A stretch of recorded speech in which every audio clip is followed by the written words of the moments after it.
경제 위기가 앞으로 발생할 거냐? 현재 지금 경제 위기 상태냐? 이머징 국가에는 엄청난 지금 금융 위기 발생 확률이 높아지고 있어요. 그럼 여러분들이 어느 나라에서 이런 아시아 금융 위기가 터질까? 6가지를 체크해 봐야 됩니다.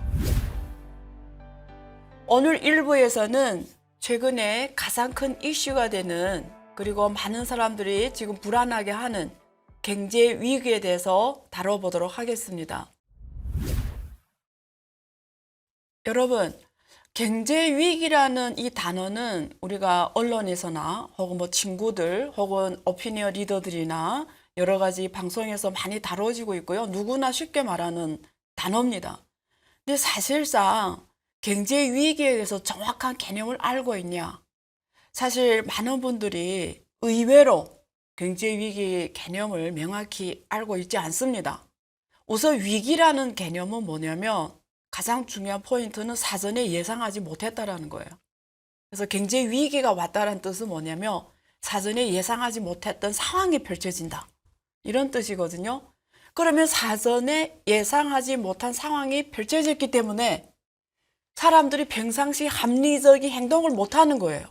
그래서 경제 주체들이 이례적인 반응을 보인다는 거예요.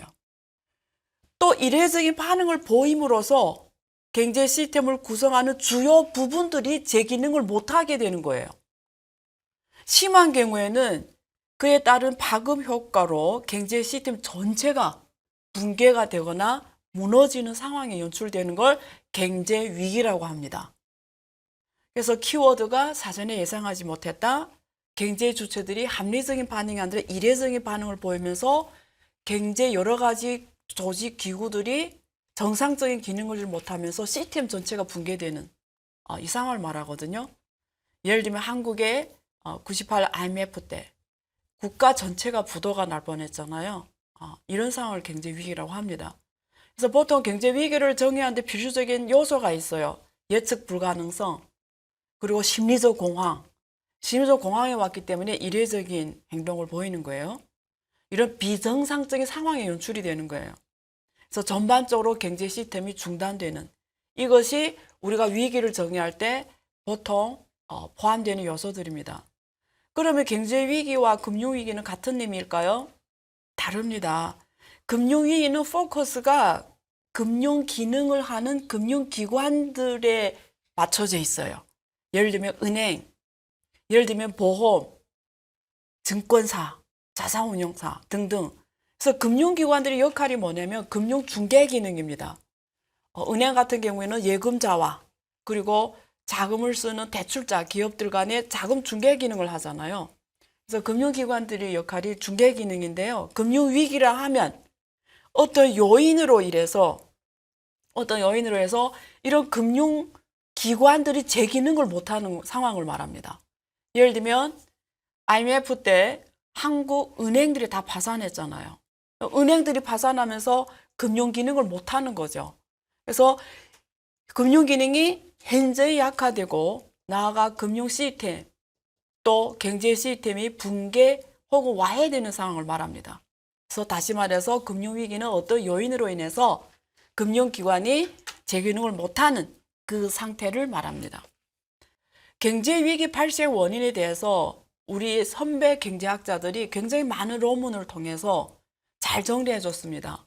사실 막스의 자본론은 굉장히 중요한 책입니다. 여러분 한번 읽어보시면 세상을 이해하는 데 굉장히 도움이 될 건데요.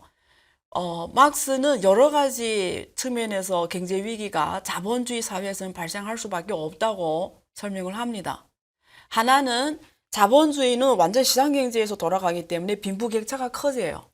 그래서 잘 사는 사람은 늘 상위 5%, 심지어 1%, 대부분 99%는 굉장히 점점 소득이 줄어들면서 소비가 지속적으로 못 간다라는 거예요.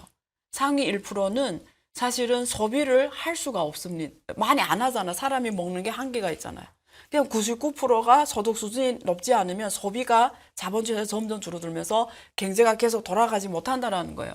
그게 과소소비설이라고 말합니다. 자본주의 구조적 모순을 말하고 있고요. 그리고 시장 경제이기 때문에 정보 비대칭이 존재합니다. 그래서 시장 효율성이 어느 순간 무너지는 거죠. 그래서 그게 완전 자본주의 경제에서는 시장의 비효율성 때문에 불균형이 야기되는 게 또 위기의 원인이고요. 그리고 이 기술이 발전하면서 자본가들이 계속 설비에 투자를 하는 거죠. 사람을 적게 쓰고 기계를 많이 쓰니까 쉽게 과잉 생산을 할 수가 있는 거예요. 그래서 과잉 생산을 많이 하면서 자본의 이윤율이 하락하면서 전반적으로 경제 생산성이 떨어지는 이익률이 떨어지면서 투자를 적게 하면서 또 경제가 하락하는 이것이 또 경제 위기 발생 원인으로 자본의 이익률 하락을 짚고 있습니다. 최근에는 통화적으로 이 문제를 풀고 있어요. 정부에서 돈을 너무 많이 찍어내서 화폐가 유동화, 결제 기능만 하는 게 아니고 다른 기능을 하게 되면서 화폐의 기능이 다양화되면서 통화 정책 등에 따라서 또 위기가 발생하는 이런 쪽으로 또 문제의 원인을 찾고 있습니다. 현대 학자들은 미시적 차원에서 경제 플레이들이 미시적 차원에서 경제 위기 발생 원인을 짚고 있습니다. 그래서 경제 시스템에 구성하는 조직, 미시적 구조, 그리고 거기 플레이들 기업이나 이런 개인들이 어떤 행위 때문에 서로 조화를 이루지 못하고 그게 조정 실패로 이어지면서 위기가 발생하는 것을 그 원인으로 짚고 있습니다. 자, 그래서 그 경제 위기가 우리가 지금 투자자 입장에서는 경제 위기가 앞으로 발생할 거냐, 현재 지금 경제 위기 상태냐, 아니면 오냐, 아니면 금융 위기냐 등등 이런 관심이 굉장히 깊을 거 아니에요. 우리가 어떤 국가에 대해서 그 국가에서 금융 위기 발생하냐, 여러분들이 세 가지 측면에서 한번 체크해 볼 필요 있습니다. 은행들이 부실률이 많냐, 그러니까 은행이 부실 자산이 많냐, 그리고 자산 가격이 버블이 있냐, 두 번째 국제 수지가 악화가 되냐, 예를 들면 경상 수지가 적자면 이게 국제 수지 계속 악화되는 거죠. 경상 수지 적자냐. 그다음에 세 번째는 통화 절하 때문에 환율이 평가 절하되면서 자본이 급격하게 빠져나가냐. 한국이 외환위기 때 그랬거든요. 그래서 금융 부실이냐, 국제 수지 악화하냐, 통화 위기냐, 환율 위기 등등. 그래서 이런 세 가지가 발생하냐. 근데 아시아 금융 위기는 종합 위기였습니다. 이 세 가지가 은행들이 부실 자산, 그리고 자산 가격 버블, 국제 수지 악화, 통화 위기 복합적으로 발생한 게 아시아 금융 위기였거든요. 당시에 한국 같은 경우에 경상수지 적자 그리고 단기 부채, 은행들이 부실 자산이 많았고요. 그래서 은행 시스템이 굉장히 취약했고요. 자산 가격 버블, 단기 외채 비중 높아서 그런 일이 또 자본 태환을 자유롭게 하면서 단기 자본들이 급격하게 유출이 되면서 발생한 위기였습니다. 자본시장을 당시에 개방을 하면서 발생한 위기였거든요. 그래서 앞으로 이머징 국가들이 지금 미국이 금리를 올리고 있잖아요. 그래서 이머징 국가들이 지금 환율이 지금 평가가 절하가 급격하게 일어나고 있고요. 자본도 미국 쪽으로 다 유출이 되고 있어요. 미국이 금리를 올리니까 안전자산을 선호하면서 이머징 국가에 갔던 돈들이 지금 미국으로 다시 들어가고 있거든요. 달러 지수가 100을 넘어가고 있기 때문에 이머징 국가에는 엄청난 지금 금융위기 발생 확률이 높아지고 있어요. 그러면 여러분들이 어느 나라에서 이런 아시아 금융위기가 터질까를 보려면 6가지를 체크해 봐야 됩니다. 그 나라에 경상수지 적자가 있냐, 환율 패거제냐. 환율 패거제라는 게 뭐냐면 달러에 맞춰가는 거예요. 홍콩 같은 경우에는 환율을 달러에 고정시켜 놨거든요. 그래서 이런 환율 패거제입니다.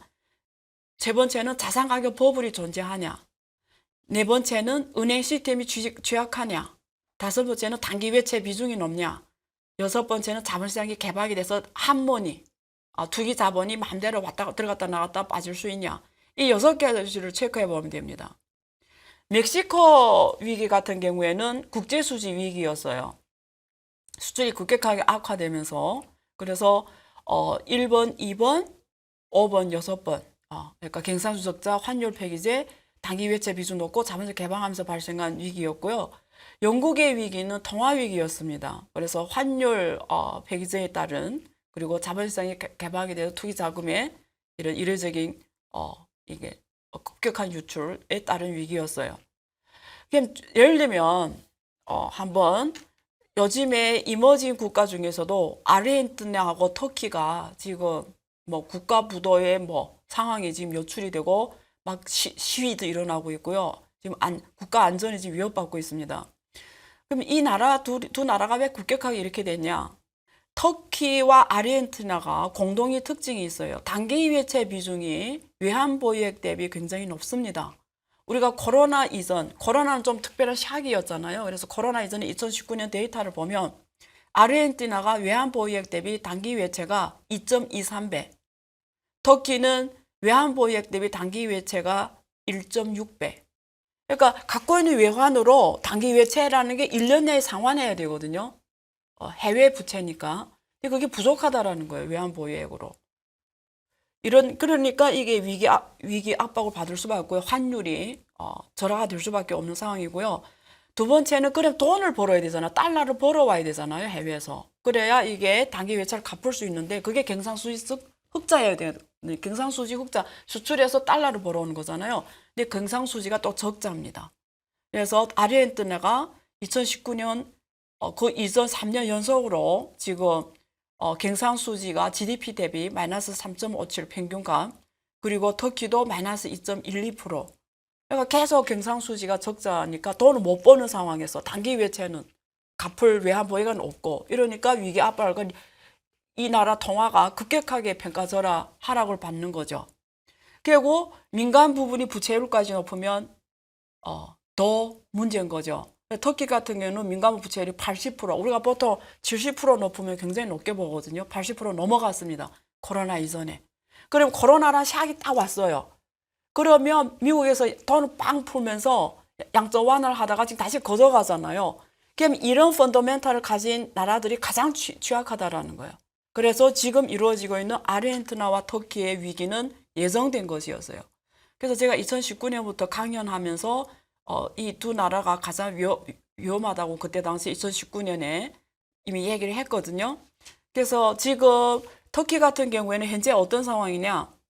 작년 초 대비 이미 달러 대비 리라화 가치가 3배 가까이 떨어져 있습니다. 완전 종이 조각이 됐다고 보시면 돼요. 리라화가. 그리고 외환보유액은 한국이 위기가 발생했을 당시, 외환위기 당시 그때 갖고 있던 외환보유액 2배밖에 안 갖고 있어요. 굉장히 취약하고요. 지금 소비자 물가지수가 CPI가 지금 79%입니다. 돈이 79% 절하가 됐다라는 거예요. 대표적인 금융위기 현상입니다. 이미 위기입니다.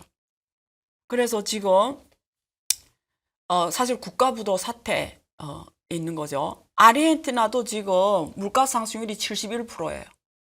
그리고 아르헨티나 페소도 지금 1년 전 대비 50% 평가절하가 됐습니다. 그러니까 환율이 50% 떨어졌다. 그래서 아르헨티나도 지금 시위가 잇따르고 있고 사회 안정이 지금 영향받을 정도로 위기가 지금 발생했습니다. 자, 그래서 우리는 투자자 입장에서 이 문제를 바라봐야 되잖아요. 29년 대공황 시기와 우리가 2008년 금융위기를 사례로 앞으로 어떻게 펼쳐질지를 전 세계적인 이 금융시장이 어떻게 펼쳐질지 한번 전망해 볼게요. 1929년은 우리 인류 역사상 경제위기 차원에서 가장 큰 경제위기였습니다. 대공황 시기 발생한. 그때 당시 29년에 10월 29일은 블랙 튜즈데이라고 우리가 기록에 남는 정도로 주식시장의 붕괴가 왔는데요. 그 이후에 50년 동안 회복이 되지 않을 정도로 굉장히 큰 샥이었습니다. 32년까지도 지속이 됐고요. 다우 지수가 47 역대 최소 붕괴 이전으로 회복되기까지 50년이라는 세월이 걸렸습니다. 그래서 주가 흐름을 보면은 이 위기가 지금 361년이죠. 지났는데도 엄청난 지수가 마이너스인 걸 보고요. 그 이후에도 몇십 년 동안 계속 지수가 계속 낮은 지수로 시장이 회복되지 못했습니다. 장기간. 2008년은 미국발 금융위기인데요. 당시에 2008년에 엄청난 샥이 왔죠. 전 세계 주식이 다 무너졌는데요. 당시에 미국이 1929년 이 경제 금융위기를 겪은 경험이 있기 때문에 돈을 엄청 풀었습니다. Q1, Q2, Q3. 그래서 무너져가는 이 경제 시스템을 어마어마한 돈을 넣어서 회복시키는 노력을 해서 지금 360일 이후 지난 다음에 주식시장이 다시 회복된 걸 볼 수가 있어요. 그러다가 너무 돈을 많이 풀었기 때문에 2015년, 13년부터 14년, 15년 이후로부터 다시 돈을 걷어들이기 시작합니다. 돈을 걷어들이기 시작하면서 다른 나라 경제, 전 세계 경제가 계속 경제 하락을 지금까지 이어오는 상황에서 2000년에 코로나가 터졌습니다. 코로나가 터지면서 미국에서 돈을 걷어들이는 와중에 코로나가 또 터지면서 또 5조 달러 넘는 돈을 또 전 세계에 뿌렸습니다. 그러면서 또 다시 한번 지금 그 뿌린 돈을 걷어들여야 되잖아요. 지금 어마어마한 인플레이션 위기가 터졌으니까요. 인플레이션은 가장 위험한 경제 살상 무기입니다. 경제를 죽이는 가장 중요한 무기가 인플레이션을 만들어내는 거예요. 근데 지금 인플레이션이 어마어마하잖아요.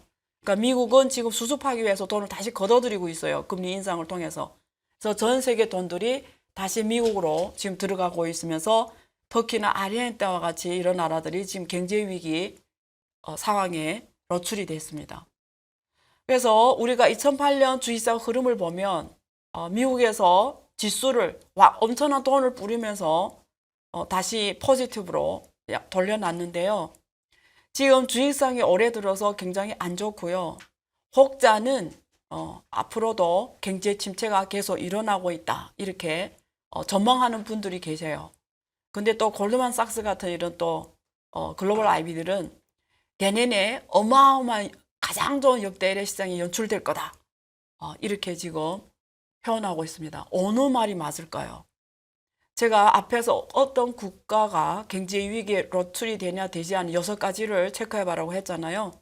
그래서 여러분들이 투자하는 그 국가의 펀더멘탈을 그 6가지 측면에서 한번 체크해 보고요. 자산시장의 흐름은 금리가 상승기이기 때문에 하락하는 게 맞아요. 그런데 미국이 지금 빅스텝을 올리기 때문에 내년에 또 어떤 통화정책을 펼치냐에 따라서 내년의 시장이 또 달라질 겁니다. 아무도 모릅니다. 그런데 이 롤리는 이런 롤리라는 거죠. 그래서 한번 체크해 보시고요. 여러분들이 하는 투자에 그리고 어쩌면 경제 위기가 또 주식시장이 가장 저점을 제공할 수 있는 기회이기도 하기 때문에 지혜롭게 위기는 파악하고 거기에 대해서 해지 방안을 정확하게 마련하면서 지혜로운 투자를 하시기를 바라면서 마치겠습니다. 너무나 어려운 상황이다. 지금 상황이 미국이나 전 세계적으로 긴축을 하고 금리를 올리는 상황에 우리 경제가 같이 맞물려 가지고 위기 상황이 발생됐던 것들이 대부분입니다. 그리고 미국 같은 경우에는 긴축을 시작을 하면요 최단기가 17개월에서 3년까지 갑니다. 네. 24년도 하반기부터는 저는 뭐 부의 효과를 아주 극대화할 수 있다고 저는 보여지거든요. 그래서 오늘은 아래 공포가 온다 이 책의 저자이신 김효신 박사님을 모셨습니다. 안녕하세요. 네, 안녕하십니까. 가장 궁금했던 게 뭐냐면 이렇게 한번 쭉 정리하셨잖아요. 내가 옛날에 알던 이런 경제학적 어떤 원리나 혹은 어떤 위기에 대한 이해와 좀 이렇게 다시 한번 대한민국의 경제 위기나 금융위기 정리하면서 이건 좀 달랐다 혹은 어떤 특별한 인사이트라든가 뭐 특이점 이런 게 말씀할 수 있는 부분이 좀 해주셨으면 좋겠습니다. 네. 뭐 워낙 전문가라 그 질문 내용도 굉장히 예리하신 것 같고요. 네. 일단은 우리나라는 경제 위기가 네. 이제 경제 구성 요소들 간에 보통 균형 상태라는 얘기를 그렇죠. 하는데 네. 그 균형이 무너졌을 때를 경제 위기라는 그렇죠. 표현을 쓰고 있습니다. 네.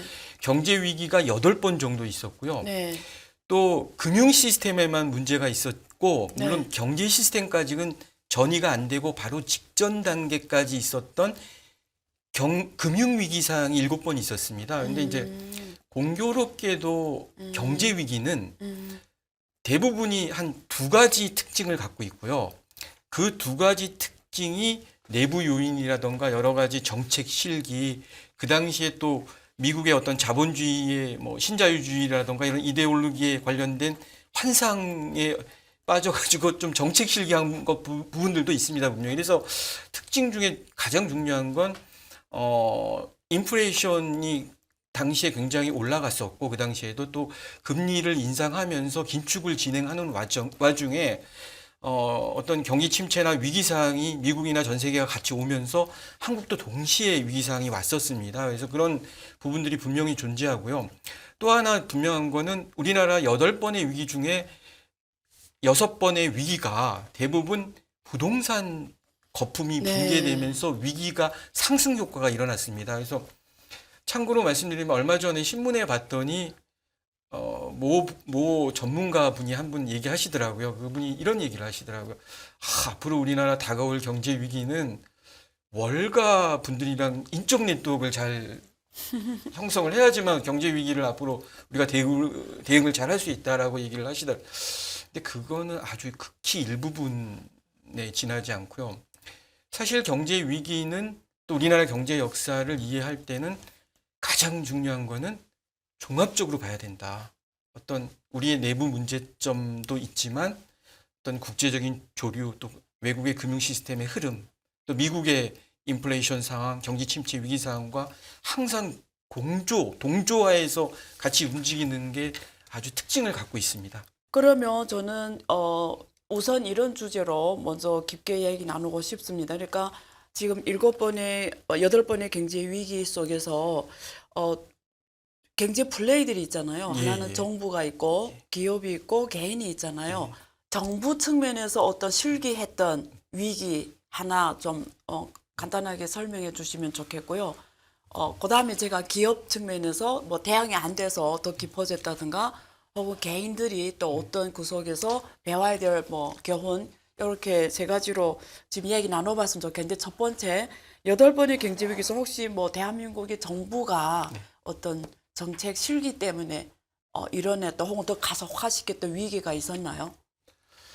예. 네. 정말 예리한 지적이신 것 같은데. 네. 사실 우리나라가 8번의 경제 위기가 있었지만 네. 경제 위기는 일종의 또 정화 효과를 통해 가지고 맞습니다. 우리 경제 시스템이 굉장히 상승하고 경쟁력을 강화하는 계기가 된 적도 그렇죠. 있습니다. 물론 고통도 굉장히 심했고요. 네. 이제 비근한 예가 1950년도부터 1970년도, 1980년도 위기 상황까지는 거의 내용들이 반복됐습니다. 그러니까 네. 예를 들면 그 당시 위기 상황들이 경쟁력, 그러니까 예를 들면 수출이 감소하고 기업 경쟁력이 약화되고 투자가 중복되고 또 기업이 생산성 향상이나 연구개발보다는 뭔가 이렇게 은행 융자라던가 이런 금융을 통해 가지고 기업이 이제 계속 이제 성장을 지속하는 형태로 그렇죠. 되다 보니까 네. 근본적으로 우리 경제의 펀더멘탈이 개선되지는 못했었습니다. 그러니까 여러 가지 대책이 그 당시에 금융 대책이 나왔지만 실제 80년대 위기까지도 정부는 대부분 금융 지원 정책밖에 하지 않았습니다. 네. 근데 자본주의라는 거는 기본적으로 견제와 균형이고 투명성도 굉장히 중요하잖아요. 상호 견제 메커니즘이 정착이 돼야 되는 게 사실 가장 중요하잖아요. 그리고 네. 기업들도 생산성 향상이나 연구개발에 집중을 해야 되고, 사실 이런 획기적으로 전환이 됐던 거는 우리 금융 시스템이나 경제 시스템이 안정화됐던 거는 사실은 1997년도 IMF를 전후해서 사실 그런 내부적인 정착이 이루어졌거든요. 그럼에도 불구하고 1997년도 IMF 위기에는 우리 그 당시에 정부라던가 아니면 우리 정책 담당자들이 많은 실기를 한 것도 사실입니다.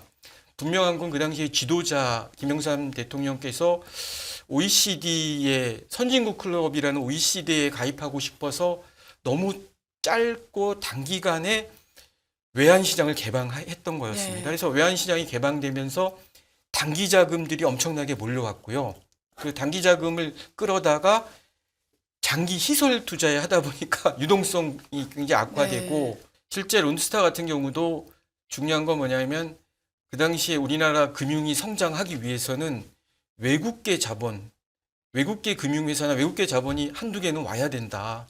들어와야지만 어느 정도 우리나라의 금융 시스템이 성장되고 커갈 수 있다라는 그 환상, 또 신자유주의 전체적인 흐름을 파악하는 게 아니고 월가 속성이라던가 신자유주의에 대한 속성을 이해하기보다는 막연하게 시장을 개방하고 그 규제를 개혁하는 것 자체가 뭔가 선진화된다는 환상에 빠져가지고 네.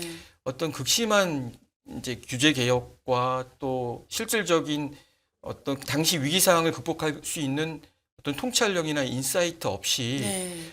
아주 위기 발생을 단편적으로만 바라보면서 해결하다 보니까 너무 많은 고통을 겪었거든요. 당시 우리나라 네. 사람들이 너무나 고통도 많이 겪었고 어려움도 겪었고 뭐 정말 위에 그 아버지 세대들 당시의 중장년층 세대들은 그렇죠.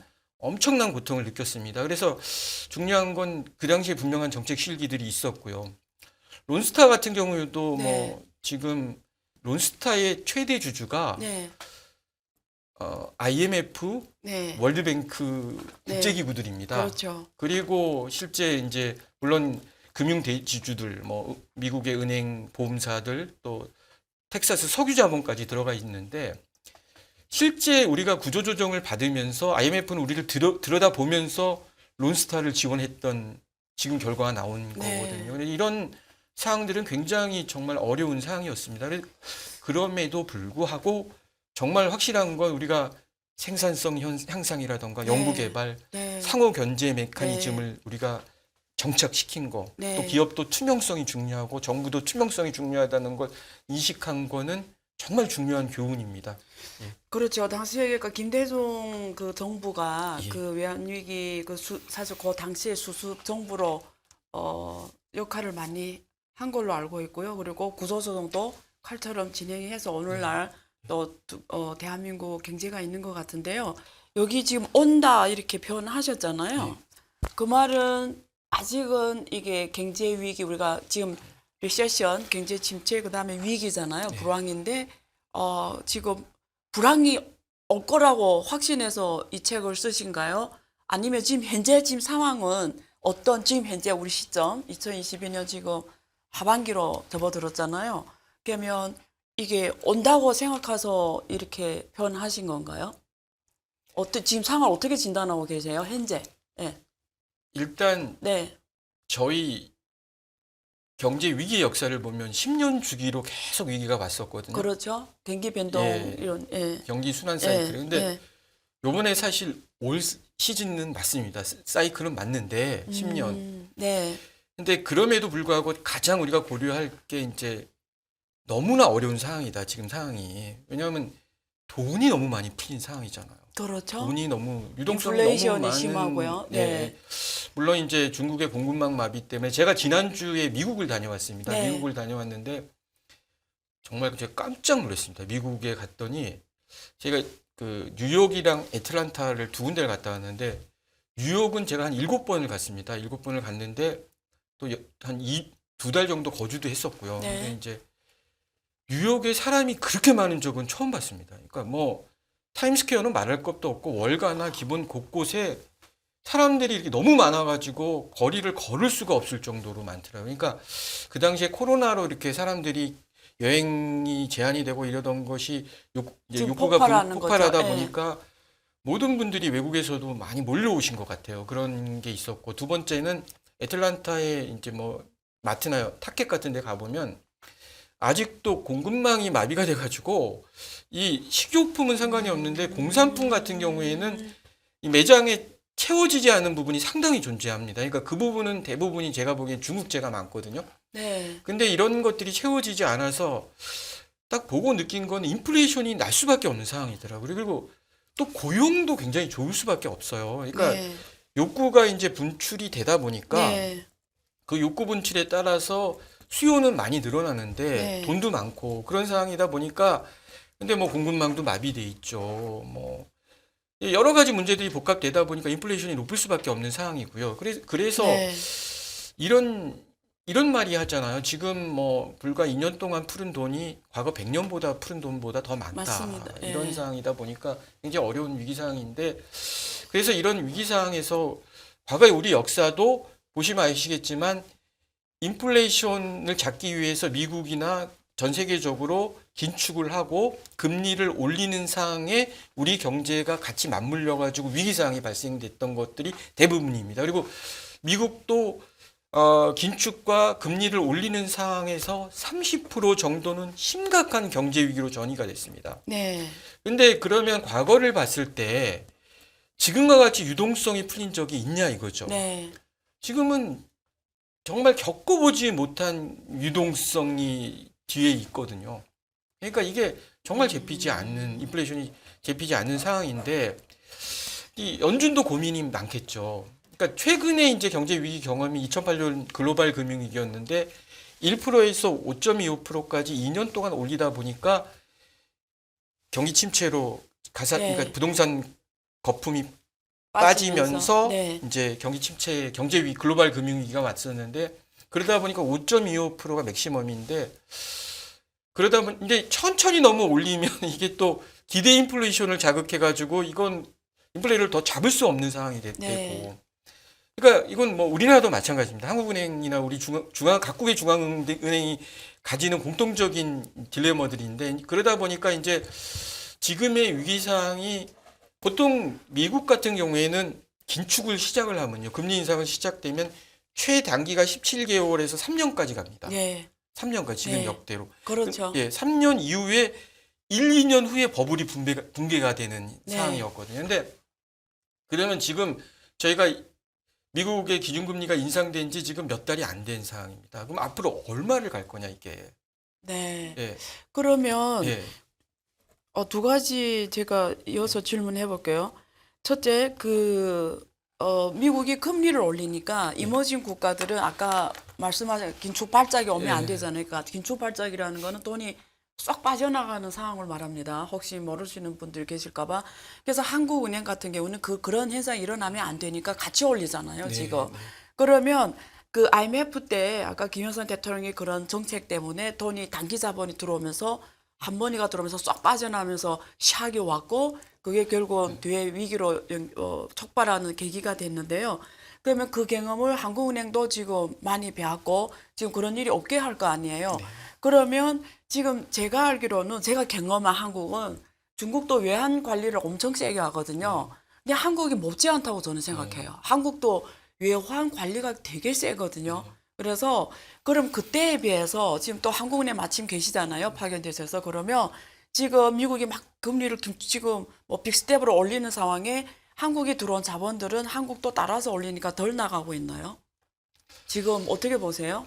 예. 네. 그러니까 사실 뭐 네. 우리가 외환 체계가 되게 강화됐다고 하는데 이제 네. 실제 외환 제도 자체는 굉장히 자유화가 됐고요. 네.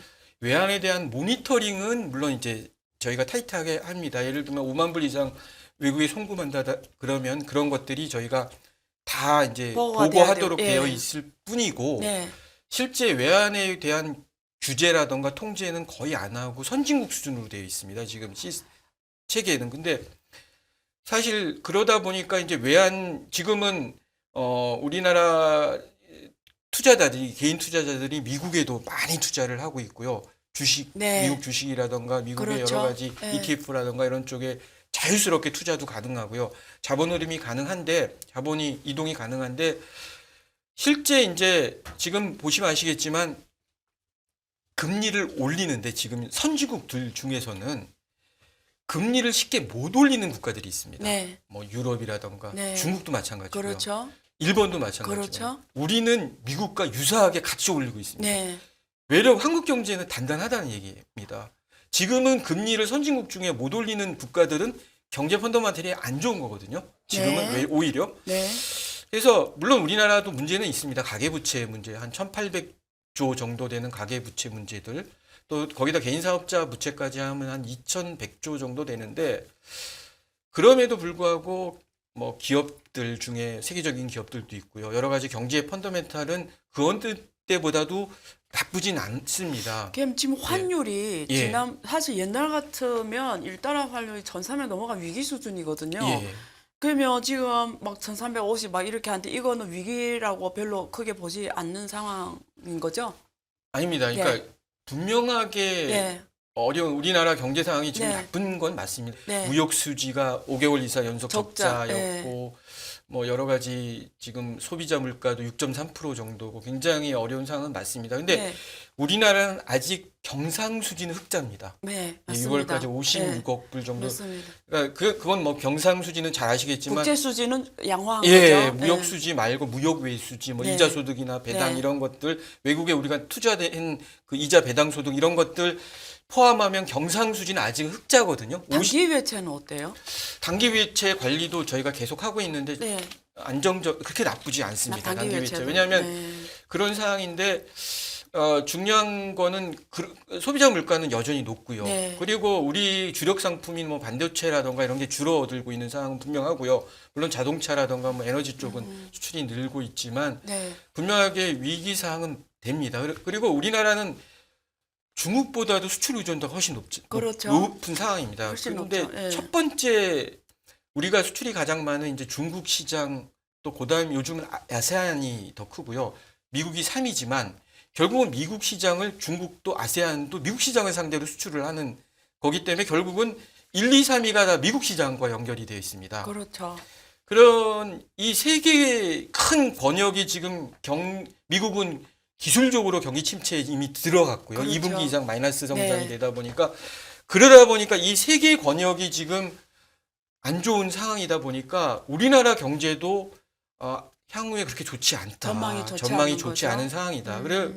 그래서 분명한 거는 저희도 이런 상황에서 우리가 과거에 그 위기 상황을 기회로 해서 뭔가 이렇게 도약을 했던 게 분명하고요. 그렇죠. IMF도 있었고요. 네. 또 2008년 같은 경우에는 글로벌 금융위기 때 저희가 3개월 동안에 외환이 달러가 460억 불이 빠져나갔고 또 환율이 1,500원대까지 올라갔고 네. 그때 이제 중소 조선사라던가 건설사들이 막 부도도 그렇죠. 있었거든요. 위험이 있었는데 그럼에도 불구하고 저희가 빨리 진행을 했었습니다. 그러니까 네. 뭐 물론 기준금리를 내리고 이런 것들은 국제 공조화에 같이 일어나는 것들이 있지만 그 중소조선사라던가 건설사는 구조조정 프로그램을 빨리 진행을 했거든요. 채권단을 만들어가지고 그러니까 이미 그런 경험은 IMF 때 우리가 너무 많이 겪어가지고 그래서 사실 그런 경험이 무시 못하거든요. 네. 이런 경험들. 네. 그러니까 예를 들면 부실이 났을 때 구조조정 프로그램을 빨리 가동시키고 네. 또 그게 정부가 나서기보다는 채권단 은행을 중심으로 해서 구조조정이 일어나고 뭔가 이런 것들이 굉장히 결국은 시장의 조정 메커니즘이거든요. 이런 부분들이 나름대로 경험이 우리나라는 갖고 있는 상황입니다. 그래서 그럼에도 불구하고 위기는 경제 위기나 경기 침체 상황에서 우리 한국 경제도 상당히 국제 흐름과 미국의 금융 시스템 또 세계적인 국제적인 경제 시스템과 연결되어 있기 때문에 같은 어려움을 겪을 수밖에 없고요. 그리고 이런 부분들을 하에서 우리가 정말 제대로 리스크 관리만 안정적으로 한다면 뭐 크게 위기 상황은 빠지진 않지만 환율은 자율화가 어느 정도 되고 나서 금융 자율화가 되고 나서 외환 자율화가 되고 나서 6개 정권의 환율의 최고점의 평균이 1,438원입니다. 예. 네. 물론 이제 최저 평균의 변동폭이 한 400원 정도 네. 되는데 네. 우리가 환율이 항상 1,100원대, 뭐 900원대만 있었던 게 아니고 6개 정권이 평균적으로 최대 환율이 1,438원까지 항상 유지가 됐었습니다. 그러니까 그래서 환율이 뭐 물론 그 이제 정도까지는 네, 올라갈 좀, 수밖에 네, 없습니다. 네. 예. 그러면 이제 말씀하신 대로 3대 수출 지역이 예. 뭐 중국 그리고 미국, 유럽 경제가 지금 다 예. 굉장히 지금 안 예. 좋잖아요. 그럼 네. 한국 수출 경제다 보니까 국제 정세에 따라갈 수밖에 없는 부분이 있는데 만약에 네. 위기가 한국 이런 국제 정세의 극한 변화에 따라서 위기가 국내로 어떤 촉발 원인이 된다면 네. 한국이 어느 취약점이 딱 거기에 노출이 될 것 같은데요. 네. 그 취약점을 뭘로 보세요? 시작이 된다고 우리가 가설을 했을 때 네. 만약에 정부 대응이 내린 게 제대로 안 돼서 네. 어떤 위기 촉발이 들어올 수가 있잖아요. 그게 뭐 부동산 경제일 수도 있고요. 뭐 어떤 은행들이 뭐 위기 들 수도 있고 이런데 가장 취약한 점을 뭘로 보세요? 현재 한국 경제의 이 가장 취약점. 예. 예. 물론 이제 되게 네. 예리한 질문이시고요. 네. 그러니까 네. 경제 위기는 보면 네. 대부분 그 시발점이 네. 미국의 금리 인상이 그렇죠. 시발점이 네. 됐습니다. 그러니까 예를 들면 IMF도 사실 처음 시발점은 1994년부터 6년도 미국의 금리 인상이 시발점이었거든요. 네. 3%에서 6%로 네. 금리를 올리니까 95년도에 바로 다음 해에 그 동아시아, 그러니까 아시아 경제 위기, 태국, 네. 뭐 인도네시아, 말레이시아 위기가 오고 97년도에 아시아, 그러니까 한국, 뭐 동유럽, 러시아 위기까지 전이가 네. 됐고, 그래서 그 시발점이지만 각 나라의 내부 문제점들이 결합이 돼서 증폭이 되는 효과가 그렇죠. 나타나는 상황이기 때문에 요번에도 분명히 내부 문제점들이 증폭이 될 겁니다. 네. 우리나라뿐만 아니라 어느 나라든 간에. 그럼 한국은 어떤 내부 문제? 예, 그래서 그 문제를 네. 물론 이제 여러 가지 우리 뇌관이 될 수 있는 부분들이 분명히 존재는 합니다. 그러니까 첫 번째는 가계부채겠죠. 가계부채. 예, 가계부채가 네. 1,800조 정도 되는 가계부채가 물론 이제 거기에 개인사업자 대출까지 합치면 2,100조 정도까지 되는 상황이고요. 또 하나 이제 부동산 문제도 분명히 존재를 합니다. 우리나라가 부동산 버블이 경제 위기에서 어떤 기폭제가 되고 상승 효과를 만든 게 대부분입니다. 그러니까 네.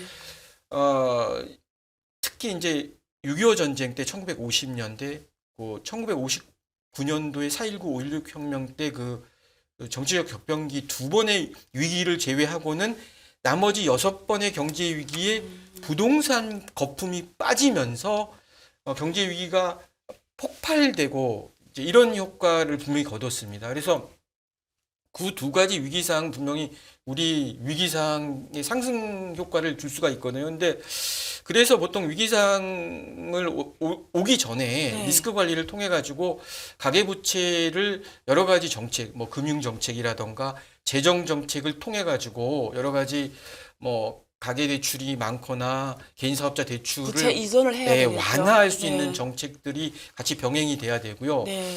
또 부동산 같은 경우에는 우리가 뭐 LTV나 DTI가 과거에 비해 가지고 많이 저희가 강화를 시켜놔 가지고 뭐 예를 들면 투기 지역이라든가 이런 데는 뭐 굉장히 DTI나 LTV 네, 비율을 낮게, 낮게 네. 유지를 해서 그렇죠. 미리 이런 부분들을 대응한 부분들이 분명히 존재합니다. 그럼에도 불구하고 네. 워낙 부동산 가격이 폭등을 한 상황이다 보니까 그게 이제 당시 기준으로 LTV나 DTI를 맞춘다 하더라도 네. 워낙 많은 대출이 있을 경우에는 네. 어떤 자산 거품이 빠지면서 보통 이제 부동산은 이 군집행이라는 그렇죠. 표현을 쓰잖아요. 네, 그래서 한 곳이 어떤 정보 비대칭 그렇죠. 상황에서 누군가 팔기 시작하면 따라서 쭉 그렇죠. 팔아버리는 네. 그 군집 행위가 일어나죠. 예, 그래서 그게 또 하나 가격의 조정 메커니즘이 전혀 움직이지 그렇죠. 않은, 그러니까 예를 들면 뭐 수요가 줄면 거기에 따라서 수요에 따라서 공급 공급이 늘고 여러 가지 균형이 맞춰져야 되는데 이 수요가 늘면 같이 투기 세력도 쫓아가서 수요가 주는 게 아니라 투기가 다시 배당이 그렇죠. 되는 이런 네. 가격 조정 메커니즘이 전혀 작동이 안 되는 특징을 갖고 있잖아요, 부동산. 네네. 그래서 그런 쪽이 항상 우리나라 경제 위기에 어떤 상승 효과를 좌우했기 때문에 지금도 만만치 않은 상황입니다. 분명한 건 부동산이 LTV나 DTI의 비율은 낮지만 네. 워낙 자산 가치가 올라가 있는 상황이다 상황에서 보니까 대출을 해줬기 대출 때문에 네. 자체가 커 있는 그렇죠. 상황입니다. 지금 그렇죠. 전세자금 대출도 마찬가지고요. 지금 1,800조 가계 부채라고 하면 예. 금리를 1% 올려도 이자만 지금 18조 추가 예. 내야 되니까 가계들이 부담이 굉장히 커질 거고 그러면서 소비가 위축이 될 것 네. 같고요. 부동산 대출 같은 경우는 제가 지난번에 깜짝 놀랐는데 한국의 저축은행들이 예. PF 프로젝트 파이낸싱이잖아요. PF 대출이 상당 부분이 거의 7, 80% 심지어 어떤 은행은 90%까지 다 부동산 대출이더라고요. 근데 말씀하신 대로 자산이 높은 단계에서 거기 뭐 50%를 프라이싱해서 해줬다 해도 가격이 만약에 50% 이하로 떨어지면 그 자체가 부실이 되기 때문에 저는 금리를 지금처럼 미국 따라 계속 올리다 보면 그게 어쩌면 이 저축은행 같은 이런 주로 부동산 대출에 수입 의존해오던 이런 금융기관들이 또 한 번의 이 가장 어려운 위기가 있을 것 같고요. 그런 모니터링 혹은 정부 기관에서 지금 하고 있나요? 지금 현재? 네, 어느 정도 진행은 하고 있습니다. 그래서 네. 제가 이제 책에서도 썼지만 네. 이런 와중에 가장 중요한 건 네. 가게가 되든 기업이 네. 되든 정부가 되든 네. 리스크 관리가 굉장히 중요하다. 그렇죠. 그러니까 과거에는 뭐 조기 경보라 그래가지고 경기 침체나 경제 위기가 상당히 진행하고 나서 이게 위기냐라고 파악하면 이미 이만큼 왔는데 맞아요. 뭐 손실률 뭐 그 연체율 같은 연체가 상당히 진행되고 이제 다 뭐 어려운 상황에 이거 위기 상황을 앓으면 어떻게 됩니까? 뭐 네. 아무 조치를 취할 수 없는 상황이다 보니까 이게 결국은 그래서 지금부터 저희는 아직 경기 침체 상태는 아니잖아요. 네. 그러니까 초기 상태니까 그렇죠. 빨리 가게가 되든 개인이 되든 뭐 기업이 되든 이런 것들이 굉장히 중요하고요. 그래서 정부도 이제 일부 하고 있습니다. 분명히 존재하는 거는 뭐 단기 배치라던가 또 아까 얘기한 뭐 영끌족들 여러 가지 뭐 대출을 네. 경감하는 조치들을 금융이라던가 재정 정책을 통해서 하는 부분들도 있습니다. 분명히 존재하는 것들도 있고 개인 사업자도 마찬가지지만 이런 부분들을 어떤 일회성으로 끝나야 되는 게 아니고요. 네. 가장 중요한 거는 결국은 경기 침체는 종이 달러 기반으로서는 이런 경기가 확장되고 침체, 그러니까 인플레이션이 오고 또 긴축을 통해서 경기 침체가 오고 이게 거의 반복되고 주기적으로 올 수밖에 없는 상황이다 보니까 이런 상황에서 심화되지 않게끔 적정하게 리스크 관리를 하는 게 매우 중요하다고 보여집니다. 네. 그래서 정부 같은 경우에도 뭐 단기 외채라던가 또 국가 부채, 또 기업들 부채, 가계 부채, 또 기본적으로 여러 가지 외환 보유고 뭐 여러 가지 문제들을 점검하면서 계속 일부는 지금 하고 있고요. 네. 물론 좀 더 체계적으로 뭐 이런 뭐 이렇게 하는 게 무엇보다 중요하고요. 또 기업들도 마찬가지입니다. 기업도 마찬가지고 저는 또 하나 말씀드리고 싶은 거는 이거는 단순하게 리스크 관리만 끝나는 게 아니라 현재를 어떻게 효율적으로 구성하고 대책을 만들어서 개선하는 것도 중요하지만 미래를 보자. 네. 지금 더더욱 투자도 해야 되고, 그렇죠. 그러니까 신성장 동력도 발굴을 해야 되고, 그렇죠. 연구개발도 해야 되고, 네.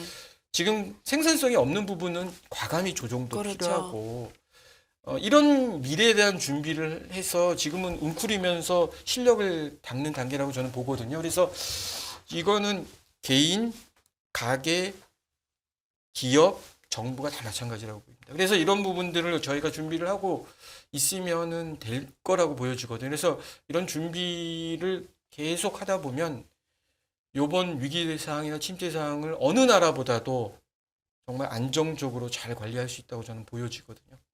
네. 그러면 뭐 책에도 그렇게 강조하셨더라고요. 네. 보니까 위기라는 거는 기회를 포함하고 있는 네. 거잖아요. 네.